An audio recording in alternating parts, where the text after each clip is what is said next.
Aujourd'hui, j'ai le plaisir d'accueillir Chris Laquiez. À 27 ans, la philosophie lui a sauvé la vie.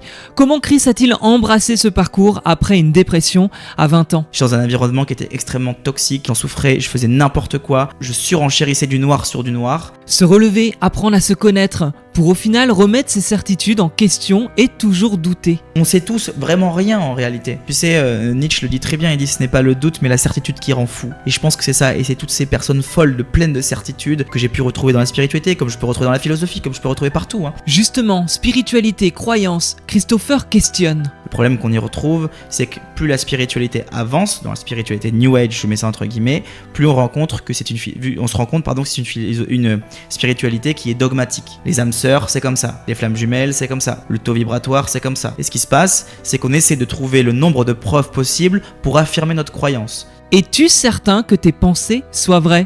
Avec Chris, on parle de la vie, de l'amour, de nos dualités et aussi de cette recherche sans fin à se connaître. Les personnes les plus heureuses peuvent être des personnes qui ne s'introspectent pas. Plus j'en sais sur moi, moins je suis heureux sur la vie. Et ça, malheureusement, c'est un grand paradoxe. Et si c'était la clé du bien-être ? Arrêter de chercher, une sorte de lâcher-prise. Avec cet épisode, prépare-toi à remettre ta vie en question, tes croyances et penser autrement. Chris est inspirant et tu vas voir, il m'a impressionné avec toutes ces citations. Il va te faire aimer la philosophie, c'est certain. N'oublie pas de laisser 5 étoiles et un commentaire sur ta plateforme d'écoute, ça aide grandement au référencement et ça m'aide à aller chercher des invités plus inspirants les uns que les autres et tu trouveras les vidéos pépites de cette interview sur mon Instagram, Osez by Nico. Bonne écoute. Salut Christopher. Salut, comment tu vas ? Moi je vais bien, c'est à toi que j'ai envie de te demander ça, Moi, c'est un ça peu va très marathon en ce moment pour toi ? Ouais, en ce moment c'est un peu marathon. C'est par rapport à ton livre, tu fais la promo. Voilà. autres. Beaucoup de promos en ce moment par rapport à mon bouquin, mais c'est de la bonne fatigue. Guérir l'impossible, c'est ça. quand même un sacré titre. Ouais, c'est un sacré titre. C'est pas un titre qui avait pour but de faire imaginer aux gens qu'ils allaient guérir quelque chose d'impossible, mais c'était plutôt guérir la notion d'impossibilité. Guérir l'idée qu'on va avoir de l'impossible. C'était vraiment par rapport à ça, par rapport à mon histoire, qui a fait que j'avais vraiment envie de mettre ce titre, pour le coup, on va dire un peu optimiste. Ouais, on va avoir l'occasion d'en parler, en tout cas de ton livre et aussi de ton parcours. Mais pour ceux qui ne te connaîtraient pas, est-ce que tu peux te présenter ? On a une soirée, tu connais pas mes potes, ils viennent te voir et ils te demandent qui tu es, tu réponds quoi ? Que je m'appelle Christopher Laquiez, que généralement je me définis comme auteur et philosophe. Je mets toujours entre parenthèses atopos quand je parle de philosophie. Pourquoi ? Parce que j'ai pas de parcours universitaire du tout. J'ai pas fait de longues études, j'ai arrêté l'école très très jeune. Et atopos, c'était le terme qu'utilisait Socrate lorsqu'il était au tribunal. Et il se définissait comme étant atopos, c'est-à-dire insituable, qu'on ne peut pas mettre dans une case. Et moi, je me définis vraiment comme ça. Et je laisse en réalité les gens me définir en fonction de ce qu'ils perçoivent de mes écrits, de ce que je propose. Donc il y en a qui vont me définir comme philosophe, il y en a qui vont me définir comme autre chose, peu importe. En réalité, ça m'est complètement égal. Ok, intéressant. Ouais. Je trouve que t'es assez atypique parce que j'ai pas l'impression de voir beaucoup de gens qui parlent de philosophie, surtout avec ton style et la façon dont tu l'amènes. Toi, t'étais quel genre de petit garçon, toi, quand t'étais tout petit ? Moi, j'étais terrible. J'étais un gros terrible. J'étais quelqu'un de hyper dynamique, hyper speed. Je faisais beaucoup de sport. Je tenais pas en place et moi, par exemple, si je prends à l'école, ça fonctionnait pas du tout parce que j'étais l'élément perturbateur. Tu vois, celui-là, à l'école, c'était moi l'élément perturbateur. Et je comprenais pas comment on pouvait m'expliquer des choses que les gens ne comprenaient pas. C'est-à-dire, lorsque le prof d'histoire arrivait, il me parlait de Napoléon, je disais, mais comment tu peux me parler de quelque chose que toi, t'as pas vécu ? Enfin, Napoléon, tu le connais pas, donc qu'est-ce qui me dit que c'est vrai ? Ouais. Et du coup, j'étais tout le temps en conflit avec les autorités supérieures, constamment en conflit. C'était tu t'imaginais, toi... Enfin, t'avais un métier de rêve à l'époque ? Je crois que j'ai eu que des métiers de rêve. En réalité, je voulais être footballeur professionnel pendant un moment, je crois comme tous les petits garçons. J'ai été danseur professionnel. J'avais plein d'envies. Je crois que dès que j'aimais quelque chose, je voulais être ça en professionnel. C'était tout le temps comme ça dans ma vie. Moi, j'étais toujours. Ok, c'est drôle quand tu dis ça. Ça veut dire que tu avais des gens que tu admirais et en fait, tu voulais devenir ces personnes-là. Moi, au niveau de l'admiration, c'était pas vraiment que j'avais envie de devenir cette personne-là, mais faire ce qu'elle faisait en tout cas. C'est-à-dire aller dans la même dynamique. C'est quoi le lien que tu fais entre footballeur professionnel et danseur ? Alors c'est plutôt du fait que ça soit entre guillemets, je mets ça vraiment entre guillemets, mais du côté artistique, c'est-à-dire que les footballeurs c'est les sportifs, les danseurs c'est des sportifs, mais il y a le côté artistique qui rentre en jeu. Moi je suis devenu danseur professionnel à l'âge de 17 ans. Ouais. Jusqu'à 20 ans à peu près. Je donnais des cours, je donnais des cours un peu partout en France, j'ai dirigé une compagnie, j'ai fait des compétitions, donc ça a été un gros passage dans ma vie. Financièrement, je ne m'y retrouvais pas, et vu que j'ai dû enchaîner plein de petits boulots par la suite, c'est une passion qui a régressé avec le temps. Quand je peux, je vais toujours un peu danser, mais c'est plus pour le plaisir que vraiment pour le travail, parce que c'était des semaines de travail, 70 heures de semaine, 80, c'était travail monumental pour des retours financiers qui étaient très maigres, quoi. Ouais, donc c'est le côté un peu, enfin le ratio en tout cas boulot, rentabilité entre guillemets qui a fait qu'à un moment donné, enfin c'est la problématique, j'ai l'impression des métiers artistiques où on peut à un moment donné presque arrêter une passion parce que ça ne suit pas derrière financièrement. Complètement, surtout que la danse, il faut savoir qu'il n'y a pas de diplôme d'État pour toutes les danses urbaines. Pour toutes les danses urbaines, il y a des diplômes d'État pour le contemporain, le classique. Ça, il n'y a pas de problème. Donc, quand on est danseur, on va dire de ballet, ou danseur classique, ou danseur contemporain, là, on peut plus facilement en vivre parce que il y a des diplômes, ça met un cadre, c'est beaucoup plus simple, on va dire, d'en vivre. Quand on est danseur urbain, nous, on nous prend beaucoup moins au sérieux. Donc, du coup, les premiers cours que j'ai donnés, ça a été très compliqué financièrement parce qu'en fait, c'est un peu comme un professeur à l'école. Il va y avoir 1h30 de cours de travail et donc nous on va être rémunéré sur cette heure de travail alors qu'en réalité il y a bien 4-5 heures en amont pour pouvoir préparer ce cours là, et donc ce ratio entre le travail qu'on fait en amont et le travail qu'on exécute lors du moment, lors de la prestation entre guillemets, il correspond pas du tout à le travail qu'on a fourni, en tout cas financièrement ça correspond pas. C'est en tout cas la danse n'a rien à voir avec la philosophie. Si, on peut dire que ça a à voir. On peut dire que ça a à voir. Si. Beaucoup de philosophes ont parlé de la danse. Je pense à Nietzsche. Beaucoup de philosophes ont parlé de la danse, ont parlé de la musique énormément, de réconciliation grâce à la musique. Non. L'art et la philosophie sont deux choses qui sont extrêmement conjointes. C'est peut-être parce que je m'y connais pas encore assez. Pourtant, j'ai fait un bac littéraire, mais j'ai peut-être peu de reste. Bien que c'était en tout cas, c'était un sujet qui m'intéressait de par le fait que j'en faisais toutes les semaines. Mais c'est vrai que je pense que ça m'intéresse beaucoup plus aujourd'hui que ça ne m'intéressait à l'adolescence. Toi, justement, t'avais un attrait pour la philosophie quand t'étais ado ? Moi, j'étais très mauvais, j'étais pas du tout littéraire, j'étais très mauvais en français, j'ai eu des cours de rattrapage. Je me rappelle que j'avais même un prof de français qui me répétait que je n'y arriverais jamais, que j'étais un vrai cancre, que dans tous les cas, j'allais finir éboueur. À l'époque, c'était vraiment le truc. C'est t'es nul à l'école, tu vas finir éboueur. C'était vraiment le truc qui revenait souvent. Ce prof-là, je m'en rappelle encore, il est encore à l'école dans laquelle j'étais, et qui me répétait ça, et je l'ai jamais revu depuis. J'ai toujours eu envie d'aller le voir et de lui dire voilà, comme quoi peut-être que la prochaine fois ça vous évitera de pouvoir dire des choses comme ça à des enfants. Non, moi j'étais très mauvais à l'école. Littéraire, j'étais pas du tout littéraire. La psychologie m'a toujours intéressé depuis tout petit. La condition humaine, notre comportement, c'est quelque chose qui m'a toujours passionné, mais j'avais toujours cette pensée de me dire, si je ne fais pas d'études, c'est bien d'y penser, mais ça sert à rien. Moi, j'ai un papa qui est docteur, j'ai une maman qui est infirmière, et pour eux, il fallait faire un bac scientifique, il fallait avoir de longues études, il fallait être soit chirurgien, soit avocat, soit peu importe. Ils avaient prédestiné une sorte de parcours pour moi qui ne me correspondait absolument pas. Et moi, j'avais un peu cette obligation de vouloir suivre ce parcours tout en étant quelqu'un qui me rebellait constamment contre le monde. Donc c'est comme s'il y avait cette chose qui m'intéressait mais qui était totalement inexploitable parce que je m'affirmais à moi-même que je fais pas de bac littéraire, donc ça sert à rien en fait, ça sert à rien d'y penser, mais c'est toujours un truc qui m'a énormément intéressé. Ce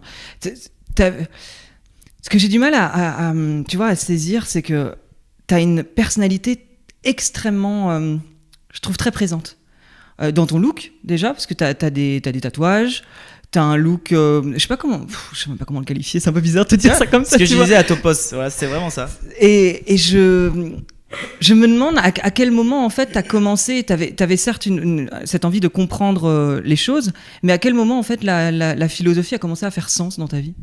Alors, ça a commencé avec la psychologie. Où je me suis vraiment intéressé. Je suis quelqu'un de très obsessif. C'est-à-dire que quand je commence quelque chose, généralement, il faut vraiment que j'aille aux profondeurs de cette chose-là. C'est une chose qui va m'animer constamment, qui va tout le temps me mettre en mouvement vers un extrême. Je suis très extrémiste pour la connaissance, je suis très extrémiste lorsque je suis passionné par quelque chose. Donc, et du coup très intolérant avec la médiocrité face à cette chose-là. C'est-à-dire que, mais avec moi-même, hein, énormément avec moi-même, un peu aussi avec les autres, je me rends compte avec le temps, mais je suis extrêmement dur avec moi-même. Une forme d'exigence, en fait. Ouais, complet. Et très très très exigeant, que ce soit sur la teneur des mots, que ce soit sur la formulation des écrits, que ce soit sur la pensée exacte de tel philosophe ou de tel écrivain littéraire, que ce soit sur le mot en poésie jusqu'à la virgule près. C'est vraiment des choses qui sont importantes pour moi de respecter. Toutes les unités que l'auteur a mis en place, les pensées, tout ça, donc c'est vraiment très extrême pour le coup. Je laisse pas de place au peut-être ou au voilà, et je suis très dur avec moi-même à ce niveau-là. Par contre, voilà, donc ça a été dans un premier temps la psychologie qui m'a énormément intéressé. Dès que j'avais fait un peu le tour, j'ai trouvé des limites à la psychologie parce que c'était des trucs qui étaient très redondants au fur et à mesure du temps. Ça allait pas assez loin pour moi. Je me suis intéressé aux neurosciences, énormément aux neurosciences, à me former sur comment fonctionnait le cerveau dans différents types de situations. Je voulais vraiment savoir qu'est-ce qui s'activait ou pas. C'était vraiment pareil. C'était pas vraiment ce qui m'animait le plus, et puis quand je suis tombé sur la philosophie, c'est comme si c'était une évidence. C'est comme si je tombais sur quelque chose que j'étais depuis toujours et que j'avais toujours cherché. Et c'était super intéressant parce que lorsque je lis les premiers auteurs, lorsque je tombe face à face avec voilà, des pensées qui résonnaient complètement en moi, je me suis dit là j'ai trouvé quelque chose qui va me permettre de ne pas avoir de limites dans cette chose-là. Et pour moi ça a été ça la philosophie, ça a été de justement trouver une profonde passion pour quelque chose qui pour moi n'a pas de frontières. Je sais que ça sera éternellement dans la recherche parce que la philosophie c'est douter des évidences jusqu'à ce que ce doute devienne une évidence. Et c'est tout le temps ça, c'est sans rentrer dans le scepticisme, mais c'est vraiment de douter de ce qu'on vient de douter, de remettre en question, de retourner, de rechercher. Il n'y a pas de vérité absolue. Il n'y a que des pistes, et c'est ça que j'aime beaucoup pour le coup dans la philosophie, c'est de créer de nouveaux pourquoi, de nouvelles pistes, de nouvelles réflexions, être capable de penser pour et contre soi-même. Et c'est cette sorte de, je vais pas dire dualité, mais cette sorte de va-et-vient de la philosophie qui fait que vraiment, aujourd'hui, moi, c'est vraiment un truc qui me passionne complètement. Je parle de philosophie, de littérature, de poésie, c'est la même chose. Hein. T'avais quel âge quand t'as eu cette découverte en toi ? Alors, une vingtaine d'années, je me suis intéressé à tout ce monde-là il y a à peu près 7 ans. Et puis après, ça a été de manière très graduelle. C'est-à-dire que j'ai vécu des événements dans ma vie qui ont fait qu'à un moment donné, j'étais très proche de la spiritualité, à la suite d'une grosse dépression. Et puis après, j'ai vraiment switché dans toutes ces matières-là, on va dire. J'aime pas le terme matière, mais c'est vraiment pour mettre un mot dessus. J'ai vraiment switché là-dessus à la suite de beaucoup d'événements très difficiles qui me sont arrivés, et j'avais envie de mettre du sens à ma vie. La spiritualité m'a aidé, la psychologie aussi, et la philosophie m'a permis de l'enlever. Et c'est ça qui a été intéressant, c'est de me dire le sens que j'avais trouvé, je l'ai enlevé. Et je rentre dans quelque chose qui me permet d'en créer un nouveau, c'était cette interrogation-là qui était belle. C'est drôle parce que hier, justement, quand je t'ai demandé ta date de naissance pour la numérologie, tu m'as répondu mais moi, je suis pas du tout quelqu'un de spirituel. Ça m'a fait rire la façon dont tu m'as dit ça. En fait, quand je dis ça, je me méfie toujours parce que ça m'est arrivé qu'on déforme énormément ce que je dis. Ouais. Je parle pas de toi pour le coup, hein, je parle vraiment sur d'autres interviews ou sur d'autres situations où je vais raconter une histoire par exemple d'un philosophe ou d'une pensée qui m'appartient ou peu importe, et qu'on le transforme et qu'on l'amène comme si j'avais dit quelque chose de très spirituel, limite à dogmatique un petit peu, tout ça, alors que c'est absolument pas ce que j'ai dit. Et du coup c'est pour ça que je préfère directement mettre pas une forme de frein, mais de point d'interrogation en disant ce que je vais dire, faut pas toujours l'amener à la spiritualité, parce que c'est pas forcément le cas. Ouais, c'est hyper intéressant en fait, parce que du coup j'imagine que tu vois un lien entre la philosophie et la spiritualité, ou du moins des différences. C'est quoi pour toi les différences entre les deux ? Alors déjà il faut réussir à définir les deux termes. C'est des choses qui sont tout simplement impossibles. Que ce soit la philosophie, il y a autant de philosophes que de définitions que de ce qu'est la philosophie. Dans son étymologie, c'est l'amour de la sagesse. Mais je pense qu'elle est moins amour de la sagesse que sagesse de l'amour. Donc en vrai, c'est quelque chose qui est cassable. C'est une étymologie, mais qui ne définit pas ce qu'est ce métier-là. Un charpentier, on sait ce qu'il fait. Un psychologue, on sait ce qu'il fait. Le philosophe, on ne sait pas ce qu'il fait en réalité. Pourquoi ? Parce que tous les philosophes vont avoir une manière de pratiquer la philosophie qui correspondra à leur définition. Deleuze pense que c'est créer des concepts. Socrate, je sais que je ne sais rien. La recherche de vérité. Voilà. Il y a plein de philosophes différents qui ont des idées différentes. de la philosophie. La spiritualité, aujourd'hui, c'est la même chose. Le problème qu'on y retrouve, c'est que plus la spiritualité avance, dans la spiritualité New Age, je mets ça entre guillemets, plus on rencontre que on se rend compte que c'est une spiritualité qui est dogmatique. Les âmes sœurs, c'est comme ça. Les flammes jumelles, c'est comme ça. Le taux vibratoire, c'est comme ça. Et ce qui se passe, c'est qu'on essaie de trouver le nombre de preuves possibles pour affirmer notre croyance. C'est ce que je trouve dans la spiritualité. Je vais utiliser la physique quantique et la déformer pour dire que ça existe, que l'énergie existe. Je vais utiliser, je sais pas moi, plein d'autres domaines différents. Je peux utiliser la physique, je peux utiliser les sciences, je peux utiliser des recherches psychologiques pour nous montrer qu'en fait, la spiritualité, ça existe. Mais pour moi, ça, c'est beaucoup trop dogmatique. La spiritualité, je prends notamment l'exemple de Chloé qui a eu juste avant. Chloé, on en parlait. Chloé Bloom. Oui, voilà, Chloé Bloom, pardon. On en discutait ensemble et elle me disait, moi, je retrouve ma plus grande spiritualité quand je fais de la plongée. C'est-à-dire qu'elle va faire de la plongée, elle va s'immerger dans un nouveau monde et ça va être son grand moment de spiritualité, de méditation, tout ça. Donc au final, on se rend compte qu'il n'y a pas de dogme autour de sa spiritualité et d'une spiritualité qu'on peut avoir. Ça, c'est quelque chose que on va dire, je peux plus me rapprocher de ça si on utilise le terme spirituel comme étant expérience en relation, en harmonie avec le monde, comme étant une expérience très profonde, sans forcément que ce soit quelque chose de très mystique, mais très personnel. À ce moment-là, il n'y a pas de problème. Mais à partir du moment où il y a des règles dans cette spiritualité, là, je m'en éloigne énormément. Je m'en éloigne énormément parce que c'est vouloir faire passer une croyance comme étant vraie, sachant que si elle était vraie, elle n'aurait pas lieu d'être. Je le répète assez souvent dans le podcast parce que c'est vrai que mine de rien, j'ai des gens qui ont une sorte de spiritualité, une forme de spiritualité justement qui n'est pas toujours très... Enfin, voilà, chacun a sa forme de spiritualité.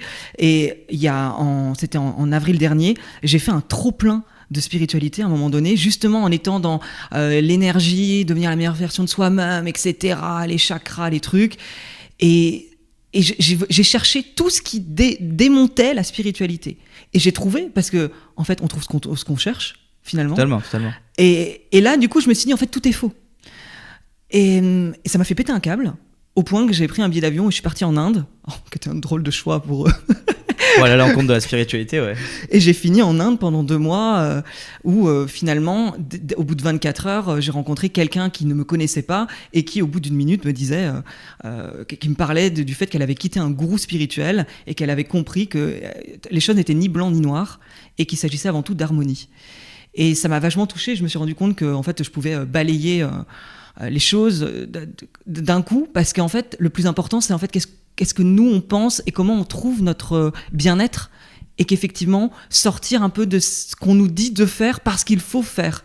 Tu vois un peu ce que je veux dire ? Tout ce qui est dogmatique, moi je suis vraiment coupé de tout ce monde-là. Quand on voyage un petit peu, nous on vit à Bali, j'ai vécu en Amérique latine dans des tribus, enfin, je connais quand même de très près le milieu spirituel entre guillemets. Quand on voit les chamans qu'on voit aujourd'hui, on nous dit ces personnes-là ce sont des chamans, moi je suis facilitateur, je fais ceci, je fais cela, alors qu'il n'a jamais de sa vie a été dans une tribu où il a passé 2 jours juste pour voir.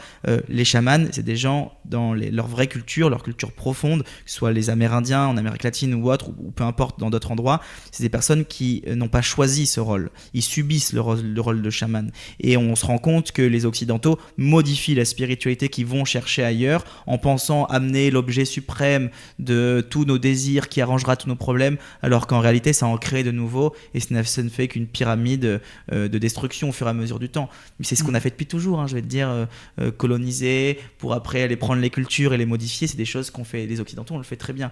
Mais le truc, c'est qu'il y a des choses qui appartiennent aux cultures et tant qu'on ne va pas se plonger à l'intérieur et vraiment aller découvrir comment fonctionnent ces personnes-là, on ne peut pas vraiment parler de spiritualité de manière très profonde parce qu'il faut découvrir, moi c'est ce que je pense très personnellement.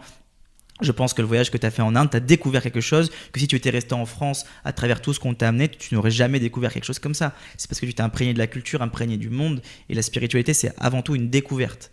Et je pense qu'on est trop dans l'imposition et cette imposition nous coupe de la découverte. Donc du coup, on n'est plus étonné de rien et on est dans... Voilà, c'est ça. Ta relation, c'est flamme jumelle, donc ça va être comme ça. Ah ok, super, et donc je suis dans un truc méga toxique, mais ça va, c'est flamme jumelle. Oui, ça c'est âme sœur. Le truc, c'est qu'en plus, le pire dans cette histoire-là, c'est que les gens ne savent pas d'où est-ce que ça provient. Et moi, j'ai fait toutes mes recherches. C'est-à-dire que moi, j'ai fait le chemin inverse. J'étais quelqu'un de très spirituel, j'ai ouvert cette porte de Pandore et j'ai réussi à la refermer. Donc au final, j'ai fait le chemin inverse du retour de la spiritualité. Quand on devait avoir quelqu'un qui est très spirituel, on dit tout est énergie. Mais c'est quoi une énergie ? Demande à quelqu'un d'extrêmement spirituel, qu'est-ce qu'une énergie ? Explique-moi concrètement, qu'est-ce qu'une énergie ? Personne n'est capable de répondre. Parce qu'une énergie, ce n'est pas le bon mot. Que les spiritueux utilisent le terme d'énergie, ils ne devraient pas utiliser ce terme-là. Parce que c'est une énergie, c'est quelque chose qui est transformé. L'énergie, ça va être la chaleur corporelle, ça va être le mouvement que je vais mettre. C'est pas quelque chose qui est subtil, une énergie. C'est quelque chose qui est créé par un mouvement. L'énergie, c'est égal à la matière MC2. E égale MC2, par exemple. Einstein, très bien. Il faut de la matière. Il faut de la matière pour que l'énergie soit créée. C'est une petite quantité de matière avec une grande quantité de... Ça va me revenir. Une petite quantité de matière avec une grande... Je pourrais pas t'aider là-dessus. Non, mais c'est... Bon, bref, c'est pas grave. Peu importe, c'est pas grave. Ce que je veux dire, c'est qu'il faut j'ai perdu le truc. Il faut qu'il y ait une quantité de matière à l'intérieur pour que l'énergie soit créée. S'il n'y a pas cette quantité de matière, ça fonctionnera pas. Et donc, lorsqu'on parle d'énergie subtile qui se transmet à travers des ressentis, je pense que le terme énergie n'est pas le terme le mieux utilisé à ce moment-là. Ce serait peut-être d'autres termes qu'il faudrait utiliser. Mais là, quand je t'entends parler, je me dis, mais c'est quand même fou, parce que pour quelqu'un qui était soi-disant pas littéraire, en tout cas qui finirait éboueur, et je mets des gros guillemets, hein, en fait, qu'est-ce qui s'est passé dans ta vie pour que tu ailles par exemple dans la spiritualité avant de la déconstruire? Donc on comprend bien qu'il y a eu, mais qu'est-ce qui s'est passé en fait à ta vingtaine pour qu'à un moment donné tu deviennes la personne que tu es aujourd'hui? Alors, moi j'ai eu un parcours de vie assez compliqué psychologiquement avec la relation que j'avais avec mon père, qui était très dur avec nous, qui était très absent, qui nous faisait une sorte de destruction psychologique, nous répétait qu'on était des mauvaises personnes quotidiennement. Je ne vais pas rentrer dans les détails, mais grosso modo ça a été pas de la violence physique du tout, jamais, mais très psychologique. C'était très difficile et donc ma sœur a pris le chemin de l'autodestruction, moi j'ai pris le chemin de la rébellion. Donc je suis rentré en rébellion contre le monde, je suis rentré en guerre contre tout, hein. J'ai fait beaucoup d'erreurs dans ma vie, ça m'a amené à vivre un paquet d'expériences et à me rebeller vraiment contre tout. Je détruisais tout sur mon passage. Donc j'ai fait beaucoup de mal à certaines personnes qui en méritaient pas. J'ai dit des choses que j'aurais jamais dû dire. J'ai fait des choses que j'aurais jamais dû faire. Bref, dans tous les cas, je les ai faites. Ce qui s'est passé, c'est qu'à la suite du décès de mon grand-père, qui était l'emblème de la famille, vraiment, c'était... alors moi, je viens d'une famille immigrée italienne du côté de mon père. Donc c'est des gens qui sont très très durs, très très droits. Ils sont nés, ils proviennent de Sarlat exactement. C'est campagnard, donc c'était vraiment très très dur. Et l'autre côté c'est malgache, créole, avec Madagascar, de mon grand-père qui était un pied noir de Madagascar. Ma famille, ils sont très familles du côté de ma mère, c'est très très proche. Et donc du coup lui, dans les familles qui sont très soudées, extrêmement soudées, c'était l'emblème de la famille. Et moi, les dernières paroles que j'ai eues avec lui, c'était que de la violence, que voilà, j'étais en guerre en fait contre le monde.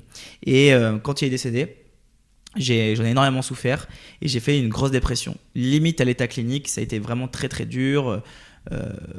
J'étais comme dans un esprit, c'est comme si j'avais un esprit et un corps qui n'étaient plus ensemble et qui ne voulaient plus fonctionner et qui ne voyaient que du noir et qui lorsqu'ils voyaient blanc, en fait c'est comme s'il y avait que le noir qui existait, rien d'autre. Et t'avais quel âge? J'avais une vingtaine d'années, entre 20 et 21 ans. Ouais. Et à ce moment-là, j'ai des amis proches, un ami proche qui a eu une expérience de mort imminente, qui est très proche de la spiritualité, qui m'a beaucoup aidé à ce moment-là, grâce à la spiritualité notamment, à mettre du sens un petit peu à ce que j'étais en train de vivre, mes découvertes envers la psychologie, la philosophie, les écrits m'ont permis aussi de pouvoir comprendre beaucoup de choses. Et en fait, ça a été comme je pourrais pas vraiment expliquer ce qui m'a amené, mais il y a comme certains mots que cette personne-là a utilisés à certains moments qui m'ont beaucoup aidé, un élan d'énergie lorsque j'étais au plus bas, qui a fait que j'ai eu ce mouvement de me mettre en avant vers quelque chose de nouveau. Et je pense que, pour être 100% honnête, moi, ce qui m'a énormément aidé dans ma dépression, c'est de changer d'environnement. J'étais dans un environnement qui était extrêmement toxique, j'en souffrais, je faisais n'importe quoi, je surenchérissais du noir sur du noir, et le fait de pouvoir changer d'environnement, d'aller voir de nouvelles têtes, de nouvelles personnes, et de mettre en mouvement, c'est un effort énorme de changer, ça m'a énormément aidé. Et je pense que, d'ailleurs, il y a des études qui montrent, c'est le docteur Gabor Maté qui explique ça très bien, qu'il y a plusieurs aspects pour réussir à nous aider à sortir d'une dépression. Alors, pas sortir concrètement, mais à se mettre en mouvement pour aller vers quelque chose de mieux. C'est les deux qui fonctionnent le mieux, c'est les deux qu'on utilise le moins. C'est changer d'environnement et aider des gens qui sont dans le besoin. Parce que lorsqu'on est en dépression, on a l'impression de ne plus être utile, d'être inutile, qu'on n'a plus aucune raison de vivre. Et toutes les raisons de mourir. Et donc, le fait de trouver de l'utilité en aidant des gens, on se ressent vivant, on se retrouve vivant. Et la raison qui était là, mais c'est Camus le dit très bien, hein, ce qui est une bonne raison de vivre est aussi une bonne raison de mourir. Ce qui voudrait dire ce qui est une bonne raison de mourir est aussi une très bonne raison de vivre. Et donc quand on le trouve dans le sens inverse, on se dit que tout ce qui était pour moi la meilleure raison de mourir, et au final se rend compte que c'est une très très bonne raison de vivre, parce que je me sens utile pour les gens, parce que je change d'environnement, parce que tout ça. Pour moi, c'était vraiment ça l'élément déclencheur. Donc tu as changé d'environnement, ouais. Et tu t'es retrouvé à être dans une croyance beaucoup plus spirituelle, voilà. Et c'est ce qui t'a permis de te développer et de sortir de cette dépression où ça n'allait plus, quoi. C'est ça. Qui a duré combien de temps à peu près ? Entre 6 et 8 mois. Ah ouais, ok. Ouais, entre 6 et 8 mois. Et ça m'a beaucoup aidé. La spiritualité m'a beaucoup aidé. Après, c'était une spiritualité qui était très dogmatique. J'allais faire des pèlerinages à Lourdes. C'était vraiment quelque chose de bien particulier. Mais ça m'a beaucoup aidé à ce moment-là dans ma vie. En tout cas, ça a été un élément qui... Je m'y suis enfermé après, ça a été le problème. Mais par contre, ça m'a beaucoup aidé. T'as quel âge aujourd'hui ? J'ai 27 ans. Ah, t'as 27 ans ? Ah oui, mais c'était il y a pas si longtemps. Non, c'était il y a 7 ans, ouais. Je devrais le savoir, je t'ai demandé ta date de naissance hier. Oui, c'est vrai.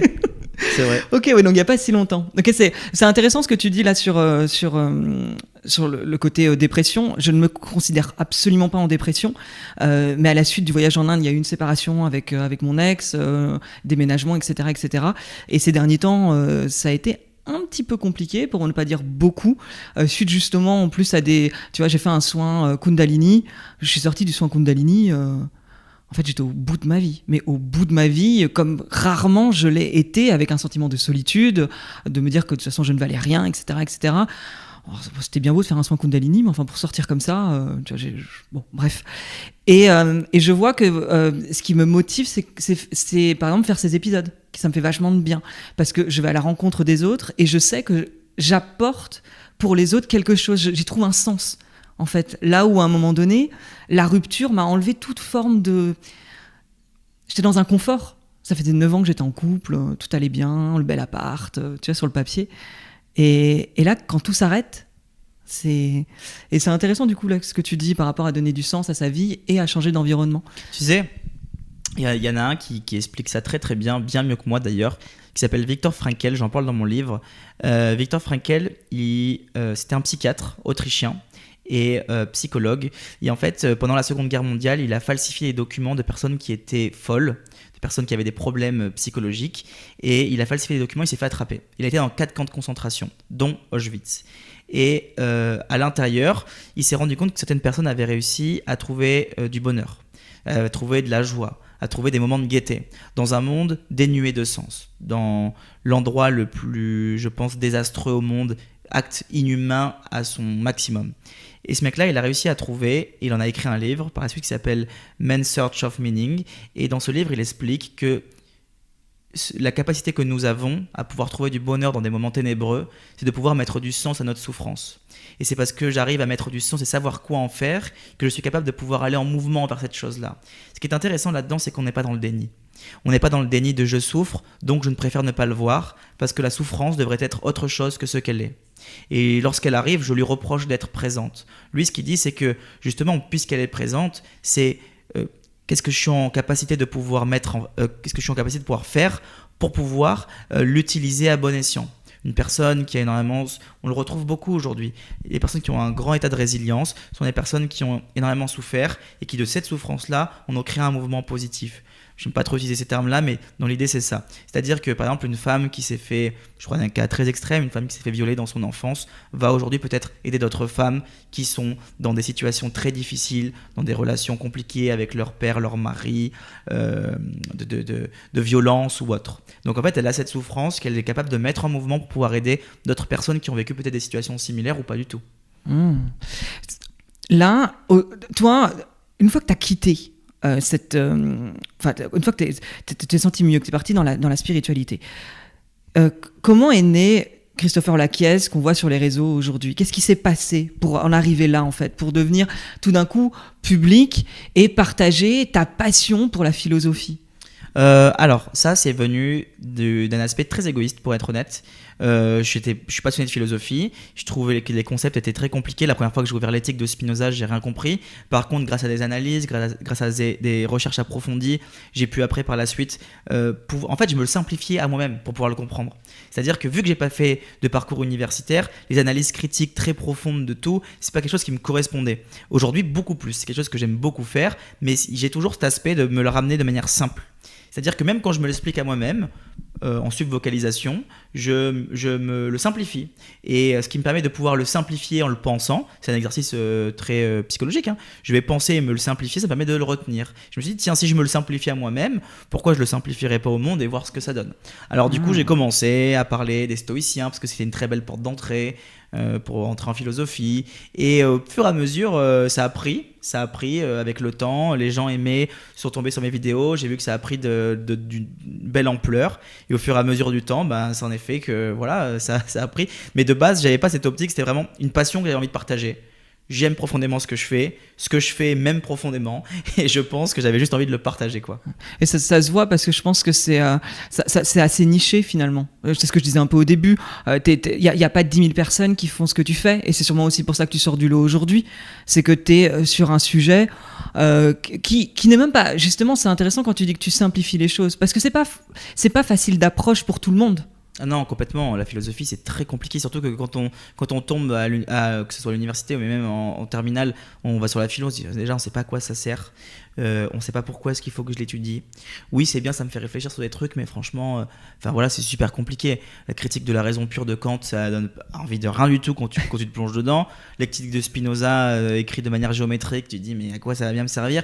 Enfin voilà. Et alors qu'en réalité, ces gens-là méditent sur notre condition métaphysique, humaine, politique, peu importe, plein d'aspects différents depuis la nuit des temps. Et il y a des choses très intéressantes à amener au monde, sauf que la philosophie est une matière qui se veut avant tout élitiste, c'est très élitiste. Voilà, un Nietzsche, c'est très élitiste, lui-même le disait. Lorsqu'il écrivait, personne ne le lisait. Il a été extrêmement lu après sa mort.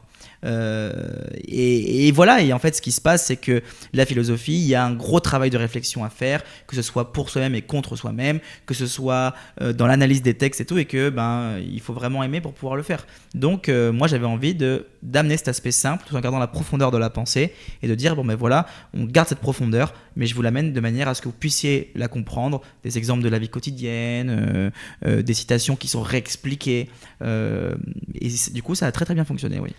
Tu en as fait un livre, donc en plus de faire des vidéos finalement sur Internet, tu as été plus loin, tu as voulu regrouper ça dans un livre, et tu commences avec le chapitre 1 où tu pars à la découverte du monde intérieur. Et d'ailleurs, je suis désolée, je te cite pas, mais je cite une citation que tu mets dans le livre, que je devrais retrouver, qui est à cette page, que j'ai trouvé très belle. C'est Victor Hugo qui dit « Il y a un spectacle plus grand que la mer, c'est le ciel. Il y a un spectacle plus grand que le ciel, c'est l'intérieur de l'âme. » Je trouve ça très très beau. Ouais. Et tu commences tout le début du livre sur la découverte de notre monde intérieur. En quoi pour toi c'est si important en fait de se découvrir intérieurement ? En fait, ça l'est et ça ne l'est pas. Les personnes les plus heureuses peuvent être des personnes qui ne s'introspectent pas. Plus j'en sais sur moi, moins je suis heureux sur la vie. Et ça, malheureusement, c'est un grand paradoxe. C'est-à-dire que c'est important de se connaître parce qu'on va savoir comment réagir. Mais à certains moments, ce qu'on découvre, c'est pas ce qu'on attendait. C'est ça la grande difficulté. Clément Rosset le dit très bien, des fois la connaissance de soi, elle est inappétissante. C'est comme si je suis au restaurant, que je commande un plat dans un restaurant gastronomique, et que le plat, il est beau, mais il est horrible, il est pas bon. Et à certains moments, c'est ce qu'on découvre. Lorsque on part à la découverte de soi, on tombe sur des choses qu'on n'a pas envie de voir. Ces choses-là, on essaie de les nier. Et lorsqu'on les nie, ces choses-là nous soumettent. Et c'est toute la particularité des gens qui ont énormément introspecté sur eux. Mais là, quand je parle d'introspection, je parle vraiment d'introspection qui sont très profondes. Les gens qui font de l'analyse, les gens qui vont chercher vraiment extrêmement en profondeur, psychologiquement parlant, ce sont des gens qui peuvent être torturés, qui peuvent se torturer à essayer de chercher, qui peuvent se creuser l'esprit. Moi, ça m'a coupé de beaucoup de relations. Moi, de la découverte de mon monde intérieur, de partir à la découverte de comment je fonctionnais et de comment je ne fonctionnais pas aussi. Ça m'a coupé de beaucoup de mes relations avec beaucoup de gens. Je me suis senti très seul pendant longtemps. J'ai un aspect très mélancolique quand je veux. Je peux vite être quelqu'un de pessimiste. Voilà, tu vois, c'est que ce que tu découvres, c'est pas forcément ce que tu veux.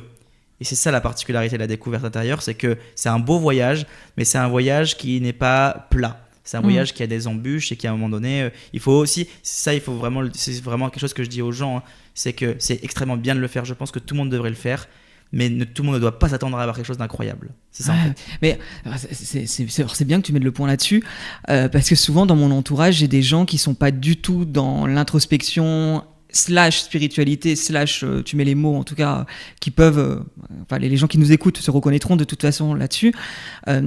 Moi, en 3 ans, j'ai beaucoup travaillé sur moi. Ça fait 3 ans que je vois une psy une fois par mois, que je fais j'ai fait des retraites chamaniques, etc., des retraites silencieuses.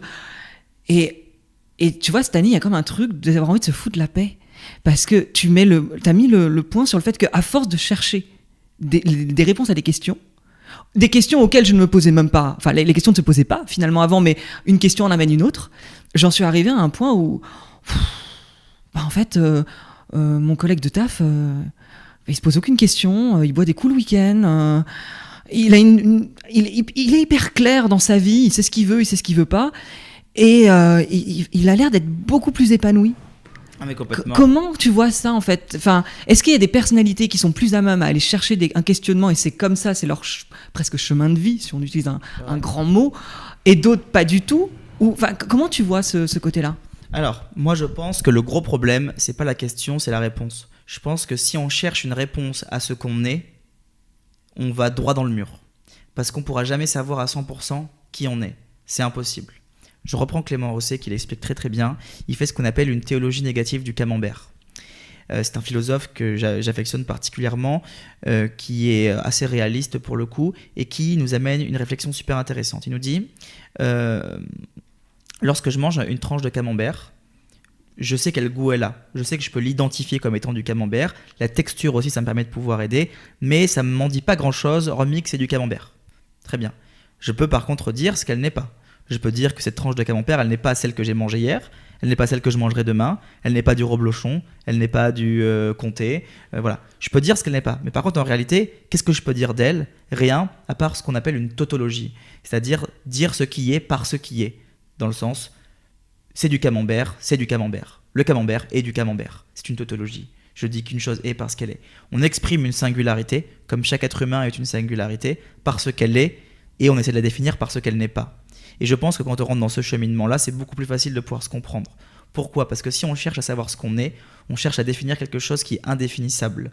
Par contre, si on cherche à savoir ce qu'on n'est pas, on réduit l'éventail. Ça nous permet d'en savoir un petit peu plus sur nous, notre fonctionnement. C'est-à-dire que si je ne fonctionne pas comme ça, peut-être que je fonctionne comme ça.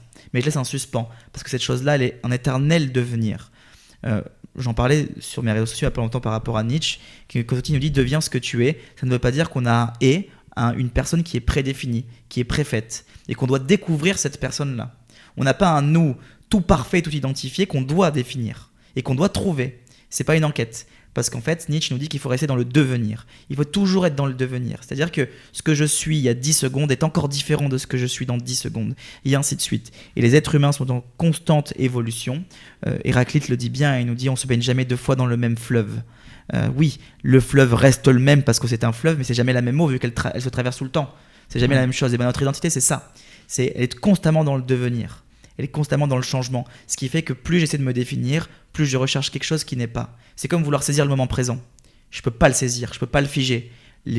Nos montres arrivent à le faire. Quand je regarde ma montre, je vois que mon aiguille, elle se pose et après elle switch et encore et encore. On essaie de figer un moment. Mais en réalité, si on devait définir le temps, ça serait une aiguille qui tourne comme ça, lentement, qui n'est pas saisissable. Le moment présent, on ne peut pas le saisir. Et c'est ça, hein, c'est ça toute la particularité de l'identité, c'est qu'on peut essayer de la définir de toutes les manières du monde, mais au final on n'en dit jamais vraiment grand chose. Qu'est-ce que tu n'es pas ? La liste est longue. Hein. La liste est longue. Je ne suis pas tout ce que je ne suis pas tout en fait.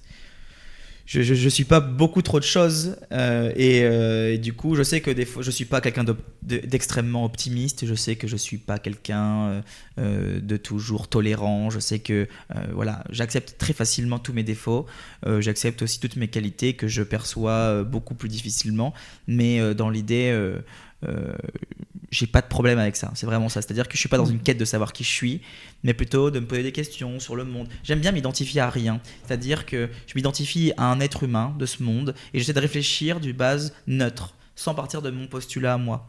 Quand je réfléchis en philo, j'aime me poser des questions en étant quelqu'un de neutre et que je me pose dans différentes situations, sans forcément me dire moi qu'est-ce que je ferais. Non, c'est si j'étais un être humain qui provient de cette situation-là, comment est-ce que je serais amené à réagir. Et là du coup, je suis tout le temps dans le contre-questionnement. Mais c'est pas quelque chose qui est de l'overthinking qui me fait souffrir, c'est quelque chose qui m'anime profondément. T'as une forme de mélancolie chez toi ? Ouais, bien sûr. Tu sais d'où ça vient ?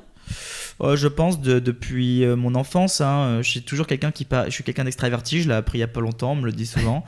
Je suis quelqu'un de très extraverti, mais je me rends compte que cette extraversion, elle vient aussi cacher une forme de détresse, je suis quelqu'un qui peut très vite, qui m'intéresse beaucoup à la souffrance, à la mort. J'ai écrit un livre, une philosophie pour transformer nos souffrances en force. Ouais. Voilà, tu vois, on part de quand même un certain postulat. Je suis quelqu'un qui aime Pascal. Je suis quelqu'un qui aime bien lâcher une larme en lisant du Cioran de temps en temps. C'est des gens qui sont assez pessimistes. Schopenhauer, j'aime beaucoup, il m'anime. Tu vois, je suis pas quelqu'un qui va te dire on vit dans le meilleur. Moi, le trop optimiste a tendance à me rendre pessimiste. Tu vois, quand on arrive et qu'on me dit oui, tout va... oh non, mais tout va bien, c'est trop bien. Ah, mais t'inquiète pas, tout va bien. Mais non, ça va aller. Moi, j'ai envie de dire non, ça va pas et c'est bien. Et je suis heureux que ça aille pas. Tu vois, c'est limite ça. Tu vois, laisse-moi un peu dans mon ça va pas à certains moments. Et j'ai cette partie de là de torturer un peu à l'intérieur de moi qui ressort de temps en temps, notamment quand j'écris. J'ai tendance à beaucoup aujourd'hui, plus qu'avant, à vraiment aller chercher plus dans le côté ironique. Le côté un peu mélancolique qui se moque un peu de la condition humaine. Récemment on était au Paradis Latin, on est venu en week-end à Paris, on a été au Paradis Latin, c'était magnifique. La première chose que je me suis dit tiens, c'est drôle à quel point la pièce de théâtre elle se passe en dehors de la scène. C'est ça que je voyais, c'était tous les gens autour qui jouaient leur plus belle pièce, un peu la comédie humaine, aux illusions de perdu de Balzac. Lucien qui arrive dans un monde et qui dit waouh, c'est Paris, j'ai toujours idéalisé Paris. En fait, il se rend compte quand il arrive à Paris, c'est pas du tout comme il avait imaginé et toutes ces illusions tombent parce qu'il rentre dans un monde où ce qui se passe en dehors de la scène est bien plus spectaculaire que sur scène. Et voilà, c'est toute cette réflexion-là un peu mélancolique, un peu moqueuse de la société, de la condition humaine. C'est pour ça que j'aime beaucoup les gens comme Pascal, comme Spinoza, qui est quand même un philosophe de la joie, mais il y a une forme de mélancolie aussi dans Spinoza. Même Nietzsche. T'écoutes quoi comme musique ? C'est une bonne question ça. Honnêtement, j'écoute de tout. J'aime beaucoup la musique latine. J'aime beaucoup la musique latine. C'est plutôt gay, la musique latine ? Ouais, j'écoute de la musique latine. J'aime beaucoup les musiques tristes. J'écoute beaucoup de musique triste aussi, style acoustique, style très douce. La musique, j'ai besoin. Pour moi, la musique c'est un catalyseur et j'ai besoin qu'elle vienne me procurer des émotions, des sentiments, qu'elle me rappelle des choses. Non, la musique pour moi c'est peut-être pas ta génération, mais t'es pas un grand fan de Mylène Farmer ou peut-être de Billie Eilish, tu vois, dans ces... Si. En réalité j'écoute de tout. Moi j'aime beaucoup, tu sais, le blues. Okay. J'aime beaucoup, tu sais, les grosses voix enrayées, style blues, tu vois, Ray Charles, j'adore. Bon, c'est un peu moins du blues, mais Ray Charles, j'adore. Il y a beaucoup j'aimais beaucoup Johnny, les voix un peu graves, un peu enrayées. C'est quelque chose que j'aime. En fait, j'aime entendre les gens qui chantent en souffrant. C'est drôle, hein. Non, mais je trouve qu'ils transmettent vraiment quelque chose qui me touche profondément. T'as dit que t'étais pas tolérant en ayant justement avec la philosophie, la psychologie. Comment t'arrives à dire que tu n'es pas tolérant ? Alors, je suis quelqu'un de très tolérant, mais je suis pas tolérant sur certains points. C'est-à-dire que la médiocrité, c'est-à-dire que les personnes qui ont des capacités de pouvoir apprendre, de pouvoir savoir, de pouvoir acquérir de la connaissance et qui ne veulent pas, qui sont enfermés dans les certitudes, je suis très intolérant avec ce genre de personnes-là. C'est-à-dire les gens qui me disent qu'ils savent sont des gens envers lesquels je suis le plus intolérant. Les gens qui arrivent avec un surplein de certitudes, je me dis mais on sait tous vraiment rien en réalité. Tu sais, Nietzsche le dit très bien, il dit ce n'est pas le doute mais la certitude qui rend fou. Et je pense que c'est ça, et c'est toutes ces personnes folles, pleines de certitudes que j'ai pu retrouver dans la spiritualité, comme je peux retrouver dans la philosophie, comme je peux retrouver partout. Et je suis très intolérant avec le fait de la victimisation. Je suis très intolérant sur la victimisation, quand même je peux la comprendre, mais je suis aussi assez intolérant sur les personnes qui ont des capacités de pouvoir connaître, de pouvoir apprendre des choses, mais qui ne veulent pas en savoir plus et qui s'enferment dans... Je prends l'exemple de temps en temps de mon père, qui a il est très énervé, je m'entends très bien avec mon père aujourd'hui. Il est très énervé contre les gauchistes, par exemple. Il s'énerve beaucoup contre les gauchos. Il est tout le temps en train de crier contre les gauchos. Alors qu'en réalité, il connaît rien. C'est ça, je me dis, mais c'est dingue de pouvoir avoir une opinion aussi tranchée sur quelque chose que tu n'as jamais connu de ta vie. T'es une famille d'immigrés italiens. Je dis, mais comment tu peux penser comme ça aujourd'hui, tu vois? Je dis, il n'y a pas d'intérêt. Et c'est le désintéressement qui a tendance à me rendre intolérant.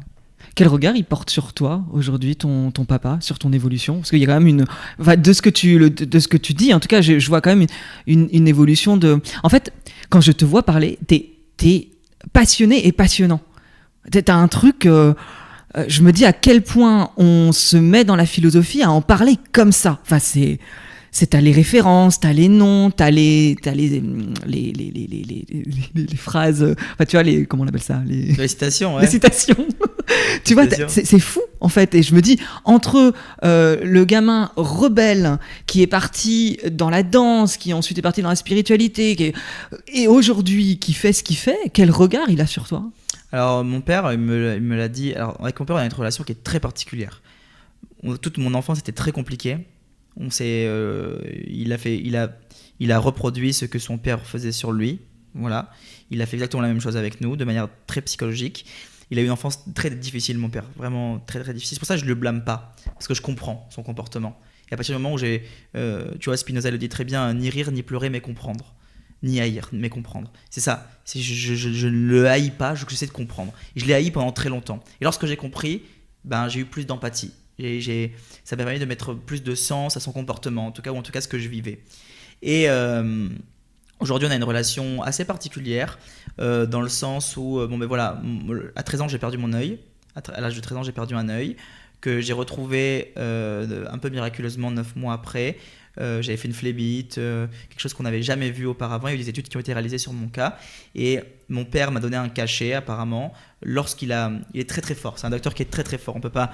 C'est un passionné, il est très très fort, très analytique. Il m'a donné un cachet, c'est ce cachet-là qui a permis de fluidifier le sang et qui aurait peut-être, on ne sait pas, mais ça a des chances, permis de pouvoir retrouver mon œil. On ne peut pas vraiment savoir, on ne peut pas l'affirmer, mais peut-être. 6 ans après, mon père fait un infarctus. J'habitais plus chez mes parents parce que j'avais quitté mes parents, le domaine familial à l'âge de 16 ans. Et je retourne chez mes parents sans aucune raison particulière. J'étais persuadé que j'avais oublié quelque chose ou qu'il fallait que je récupère quelque chose. Et je retrouve mon père allongé comme mort. Il est en train de faire un infarctus. Et il est en train de mourir. Et moi, je lui ai fait les premiers soins, j'ai appelé l'ambulance et il s'en est sorti à 5 minutes près. C'est comme s'il y avait un switch avec mon père de je t'ai sauvé ça, moi je t'ai sauvé ça, et maintenant sans rancune.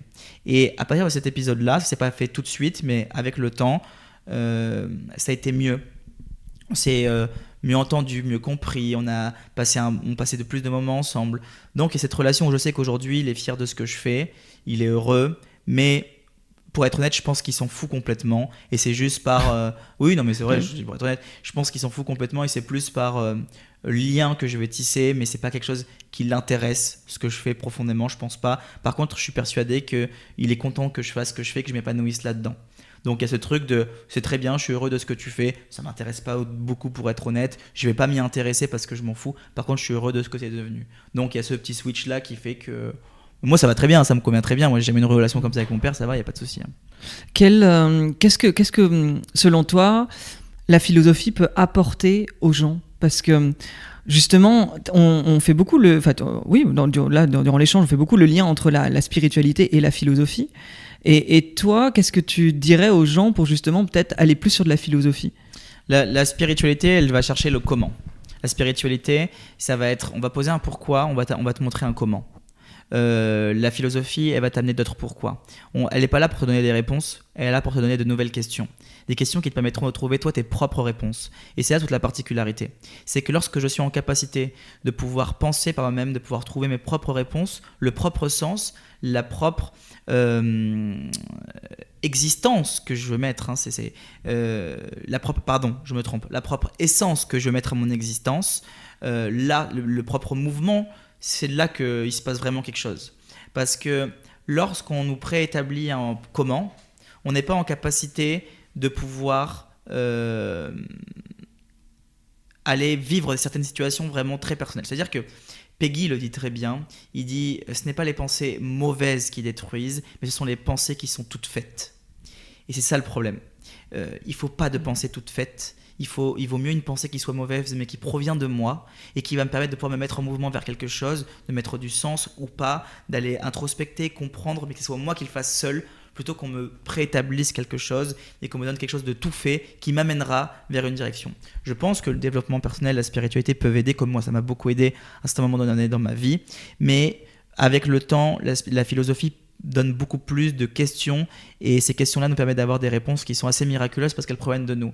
Et lorsqu'une réponse provient de nous-mêmes comme une évidence, il y a une forme de profonde fierté personnelle, même si elle sera peut-être détruite les mois qui vont venir ou les années qui vont venir, mais la joie que je ressens, c'est une joie qui n'a pas de cause et qui est juste consciente d'elle-même, et c'est la plus belle, je trouve. Tu pratiques, je sais pas si c'est pratiquer, mais toi, la philosophie au quotidien, tu vois, tu te poses des questions, parce que tu lis, t'en fais tous les jours, t'as écrit un livre sur le sujet, donc tu réponds à ses propres questions, je veux dire, tu délivres pour les autres, ok, mais est-ce que toi, tu l'utilises au quotidien ? Ah, complètement, moi, la philosophie, c'est...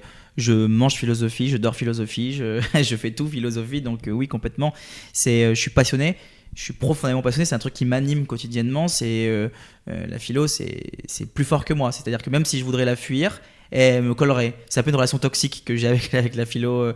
Je la fuis, elle me suit, et lorsque elle m'énerve un peu, moi je vais être amené à la chercher aussi. Donc c'est vraiment cette relation-là que j'ai l'impression d'avoir. Non, la philo, c'est un truc que j'utilise quotidiennement, parce que plus j'en apprends, non seulement j'ai pas de limite dans mon apprentissage, j'ai pas de limite dans ma découverte. Donc je pars de cette base socratique que je ne sais rien, que la seule chose que je sais que je ne sais rien, et donc du coup je vais toujours en savoir plus, en apprendre plus. Du coup ça peut être aussi l'expression de mon côté un peu névrotique, de toujours vouloir en savoir plus, et toujours vouloir en faire plus, et voilà, et être un peu obsédé par ça. Mais par contre, moi je me pose beaucoup de questions, ça m'aide pour vivre. Là ça fait plus d'1 an que je travaille sur mon 2e livre qui sortira l'année prochaine, donc tu vois, l'écriture est une passion, la philosophie est une passion, c'est quelque chose que j'exprime quotidiennement, et lorsque je me pose que devant un bon livre, que je vis une vraie expérience de lecture, ou alors lorsque je prends mon ordi, que je suis en train d'écrire sur un sujet qui me passionne, c'est vraiment l'expression de pouvoir avoir mes propres opinions. J'ai la chance d'avoir Solène avec moi et de pouvoir partager avec elle ce que je pense, ce que je ressens. Elle me dit aussi ce qu'elle en pense, ce qu'elle en ressent. Donc du coup, il y a un échange qui se fait. Et c'est ça aussi qui est beau dans la philosophie, c'est que non seulement c'est un outil dans ma vie quotidienne pour pouvoir aller mieux, pour pouvoir vivre mieux, parce que c'est pas évident, mais aussi pour pouvoir créer des relations avec les gens. Et ça, c'est intéressant. Lorsque je suis en relation avec Solène, on parle de l'éducation, comment on veut éduquer notre fille, et on se remet en question, et on va chercher des questions qu'on n'avait pas vues auparavant. Et tiens, j'ai lu cette chose sur ce philosophe, qu'est-ce que t'en penses ? Et boum, ça nous donne des idées, ça nous permet de pouvoir appliquer ces idées-là. La pensée, c'est bien, mais il y a l'action qui aussi suit la pensée. Tu parles de Solène, ça t'a apporté quoi, l'amour ? Ah, c'est une bonne question, ça. Tu sais, Victor Hugo le dit très bien. Il dit le véritable bonheur, le véritable amour, c'est d'être aimé malgré soi-même. Et je pense que Solène, elle a su m'aimer malgré moi. Je pense qu'elle a eu cette force de pouvoir me donner tout son amour lorsque j'étais peut-être haïssable à certains moments donnés, peut-être aimable à d'autres, et qu'il y a ce malgré soi. Et je pense qu'on est 2 personnes qui se sont fuies dans l'autre et qui se sont découvertes à travers cette fuite. C'est comme ça que je vois l'amour. J'ai l'impression que je me fuis dans Solène, Solène se fuit quelque part dans moi, que je me découvre dans Solène, qu'elle se découvre dans moi, et qu'il y a une forme de combustion de 4 identités qui se rejoignent et qui créent un mélange, que ce soit des belles sensations, de belles émotions, que ce soit des moments de partage, de rigolade. On est amis, on est proches, on est un couple, on est parents, et c'est ça qui est beau. Je me suis jamais aussi bien découvert que depuis que je vis à travers elle, dans elle, et aussi lorsque je vis en dehors d'elle. C'est beau parce que c'est vraiment une fuite de soi et une découverte à travers une fuite. Je me redécouvre constamment à travers une fuite, à travers des sentiments que j'avais jamais ressentis, à travers des pensées, des moments, des partages, des paroles, et qui font que il y a toujours cette petite étincelle qui vient s'allumer, et je trouve que c'est ça, c'est ce malgré soi et ce en dehors de soi. C'est marrant parce que sous tes airs qui peuvent être un peu durs, justement, tu parles de mélancolie, t'es assez franc, tu parles très vite. Je sais pas. Ah ouais, je sais. Oh là là. Excessivement vite. Tu fais bien de me le dire. On me le dit souvent que je parle vite, mais j'ai l'impression que quand je parle plus lentement, j'ai l'impression de perdre mon temps. C'est drôle, hein. Ouais, c'est ça. Je me dis. On me dit souvent, alors j'étais en conférence, il y a des gens qui me disent hey, ça va vite, hein, et faut te suivre, hein, ça va vite. Hein. Je dis ah ouais, je me rends pas compte, faut vraiment me le dire, que je parle vraiment trop vite. Et c'est vrai que c'est ce que je te dis, je suis dans mon truc et en fait ça y va, je peux même pas t'expliquer. Pour moi, si je parle plus doucement, J'ai l'impression que je parle au ralenti, j'ai l'impression d'être je sais pas, un paresseux un peu. Tu sais. Derrière tout ça, en fait, j'ai l'impression de voir, tu vas me dire si je me trompe, mais énormément de sensibilité. Ah oui, je suis quelqu'un de très sensible, bien sûr. Je suis quelqu'un de très sensible. Moi, je suis cette personne, lorsqu'une chose va érafler une personne, elle va me détruire à moi, tu vois. C'est ça, c'est ce qui peut érafler l'un va me toucher au plus profond de mon cœur, moi personnellement, tu vois. C'est qu'il y a des choses sur lesquelles je n'ai absolument aucune empathie, c'est vrai. Je suis pas du tout attaché à ça. Il y en a d'autres où ça va vraiment profondément me toucher. La condition humaine, de voir des gens souffrir. Tu sais, quand on voyage beaucoup, on voit beaucoup de personnes dans la rue, pas des gens dans la rue qui profitent un petit peu ou qui essaient de... Voilà, des gens qui sont vraiment seuls, des gens qui ont vraiment rien, des gens qui essaient de s'en sortir mais qui galèrent. Et ça me touche profondément. Mais vraiment profondément. Nous, on a tendance à Bali notamment. Je pense très récemment, il y a eu plusieurs situations.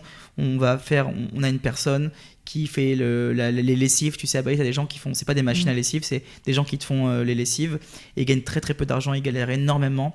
C'est des personnes qui ont peut-être toujours le sourire, très gentil. On voit au fond d'eux qu'ils sont en profonde souffrance, ils disent rien. Et quand nous on arrive, on leur donne un salaire, ce qui est l'équivalent d'un salaire pour eux, ce qui pour nous est l'équivalent de vraiment pas grand chose. Enfin voilà, je ne donnerai pas les prix exacts, mais c'est vraiment pas grand chose pour nous. Ça, c'est quelque chose qui me touche profondément, qui me fait profondément du bien. Ça, c'est vraiment un truc qui est important pour moi. Et j'ai tendance à vraiment souvent le faire.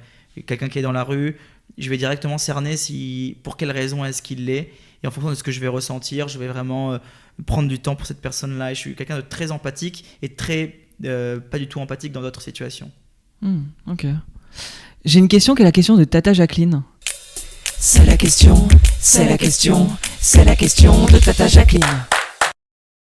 Tata Jacqueline, c'est la tata, voilà, qui n'est pas très connectée. Alors du coup, quand je lui parle de mes invités, à chaque fois, c'est toujours une découverte. Okay. D'aller voir un peu qu'est-ce que les invités font. Et quand elle t'a vu, elle m'a dit « Oh là là là là, mais qu'est-ce qu'il a fait à son corps, ce pauvre jeune homme? Il est tatoué de partout, il s'est même tatoué le visage. Mais comment on peut parler de philosophie en ayant ce look-là ?» Et elle a été choquée. Qu'est-ce que tu réponds aux personnes qui vont te juger sur ton apparence par rapport à ce que tu fais ? Mais ça arrive souvent, je vais te dire, ça arrive extrêmement souvent. C'est une réflexion qui est plus ou moins quotidienne pour moi, honnêtement. C'est un truc qui vient souvent. Tu sais, quel look faut-il avoir pour pouvoir parler d'une certaine chose ? C'est ça la question. À partir du moment où je ressemble à quelque chose, je suis obligé de parler de la chose à laquelle je ressemble. Évidemment qu'il y a une dissonance entre ce que je suis et mon physique. Pour la simple et bonne raison que j'ai vécu des choses dans ma vie qui ont fait que je suis passé par ce tatouage. C'était une expression pour moi, c'était une thérapie. Ça a été le moyen de pouvoir, en souffrant, ça a été je me faisais souffrir à travers le tatouage pour pouvoir faire une sorte de catharsis. À l'époque, on allait dans les théâtres pour exprimer ses émotions, pleurer, crier et se purifier. Moi, mon catharsis, c'était le tatouage. C'était ça qui me permettait de pouvoir exprimer. Je ne regrette aucun tatouage, tous ont une signification, c'est un des moments pour moi qui ont été importants. Évidemment, il y en a toujours quelques-uns que j'aurais peut-être dû ne pas faire ou autre ou quoi, mais je ne regrette pas, parce que ça fait partie de mon identité. Maintenant, si on n'est pas capable de pouvoir aller voir ailleurs que uniquement sur le papier cadeau, j'ai envie de te dire, c'est pas grave. Enfin, moi, ça m'est complètement égal. Tu sais, Émile Zola n'a pas fait d'études lorsqu'il a écrit le J'accuse, lorsqu'il a écrit J'accuse des Rougon-Macquart, il n'a pas fait d'études. Il n'a pas eu le bac, il a arrêté l'école très jeune. Céline, c'est la même chose. Balzac aussi, il y a plein de gens qui n'ont pas fait d'études, qui ont dit des choses incroyables et qu'on étudie aujourd'hui à l'école. Quel style fallait-il avoir pour que Socrate puisse parler de Socrate ? C'est-à-dire, lorsque Socrate est arrivé, il y avait les présocratiques, d'accord, mais lorsqu'il est arrivé, il faut savoir que Socrate était très laid. Et que quelqu'un de très laid chez les Grecs, c'était très très très mal vu, parce qu'en fait, le physique était à l'identique que l'âme. C'était comme ça qu'on le percevait. Ça voudrait dire que Socrate, qui est très laid, avait une âme forcément très laide ? Absolument pas. Ce n'est pas du tout le cas de Socrate. Il était très laid, mais par contre, il avait une âme incroyablement belle. Il avait des choses à dire qui étaient très profondes.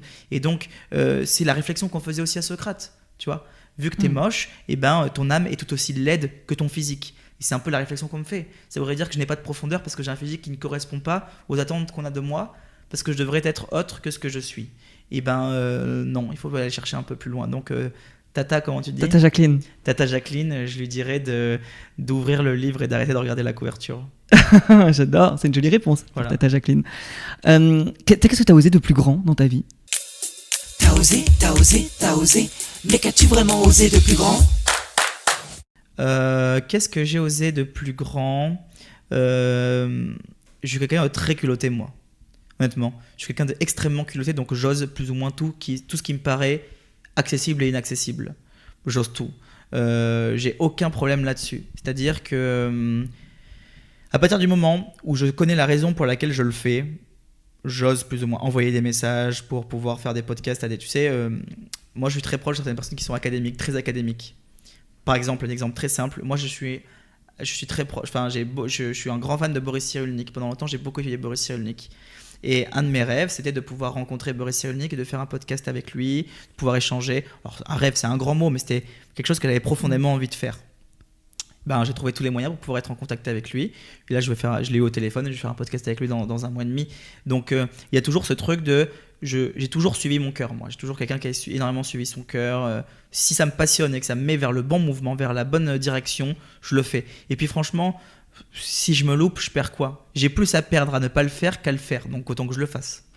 Totalement. C'est avoir le culot dans la vie en fait. Ouais, énormément. Moi j'ai beaucoup de culot et ça m'a ouvert énormément de portes. Parce que, c'est l'essence même de ce podcast, oser. Ouais. Oser, il y a tellement de gens qui n'osent pas pour différentes raisons, là où oser ouvre toutes ces portes. Puisque de toute façon, au pire, qu'est-ce qui peut se passer? C'est avoir un non. En tout cas pour toi. C'est le pire. Bien sûr. Tu sais, moi je pense que le plus dur dans le fait d'oser quelque chose, c'est plutôt ce que je vais penser de moi si je n'y arrive pas. En réalité, c'est ça qui est compliqué. C'est pas vraiment la situation, mais c'est l'embarras dans lequel elle va me mettre lorsque l'acte même d'oser ne correspond pas à nos attentes. Et là, pour moi, la phrase la plus juste, une des plus justes que je n'ai jamais entendue de ma vie, c'est une phrase de Spinoza qui nous dit « Il n'y a pas d'espoir sans crainte, ni de crainte sans espoir. Si j'ai espoir qu'une chose arrive, c'est parce que j'ai peur que son opposé aussi arrive. Si j'ai espoir de réaliser mes rêves, c'est parce que j'ai peur qu'ils ne se réalisent jamais. » Et c'est un fonctionnement qui est quotidien. Donc la crainte, elle est nécessaire et elle est intimement reliée à l'espoir. C'est pour ça qu'à certains moments, c'est bien de désespérer un peu dans le premier sens du terme, de voir les choses un peu plus telles qu'elles sont. Et lorsque je les vois telles qu'elles sont, d'oser par rapport à ce qu'elles sont et non pas d'oser face à l'idée que j'ai de ces choses-là. Et ça change tout, parce que lorsque je prends une décision sur un idéal, je ne désire pas que cette chose-là arrive telle qu'elle arrive, je désire qu'elle soit autre.